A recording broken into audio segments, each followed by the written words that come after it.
আসসালামু আলাইকুম প্রিয় ডিফেন্স লাভার বন্ধুরা, আপনাদেরকে আবারও সালাম জানাচ্ছি। আসসালামু আলাইকুম ওয়া রাহমাতুল্লাহ।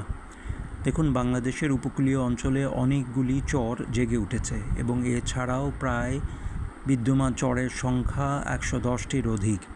এই চরসমূহে যদি কোনো সামরিক অভিযান আমাদের সেনাবাহিনী অথবা নৌবাহিনীকে চালাতে হয়, তাহলে আমাদের প্রথমেই প্রয়োজন পড়বে ল্যান্ডিং ক্রাফট ট্যাঙ্ক এবং ট্রুপস ক্যারিয়ার ভেসেল। দুর্ভাগ্যের কথা, আমাদের ল্যান্ডিং ক্রাফট ট্যাঙ্ক এবং ট্রুপস ক্যারিয়ার ভেসেল অথবা ল্যান্ডিং ক্লাস ইউটিলিটি শিপের পরিমাণ একেবারেই নগণ্য, যা যে কোনো তৃতীয় বিশ্ব না বরঞ্চ চতুর্থ বিশ্বের যদি কোনো দেশ থাকে তাদের জন্য উপযুক্ত হতে পারে।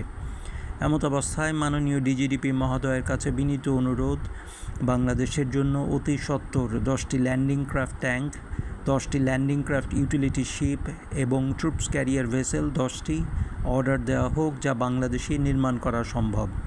It is a very heartfelt request to the DGDP and to the Chief of Navy Staff to buy or to assemble at least 10 landing craft tank, landing craft troops or troops carrier vessels or landing craft utility ships in this country.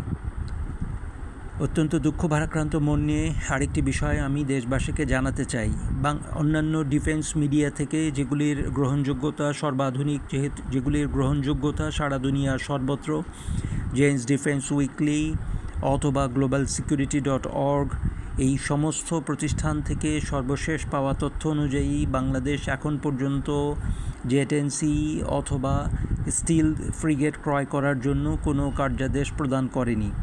একটি স্টিলথ frigate কার্যাদেশ দেওয়ার পরে হাতে পেতে সময় লেগে যায়, commission করতে সময় লেগে যায় 3.5 থেকে 4 বছর, আর সর্বাধুনিক যুদ্ধবিমানের ক্ষেত্রে এটি 4 থেকে 5 বছর পর্যন্ত দীর্ঘায়িত হতে পারে। বিদ্যমান এই সময়ে আল্লাহ তাআলা আমাদেরকে হেফাজত করুক, আমিন।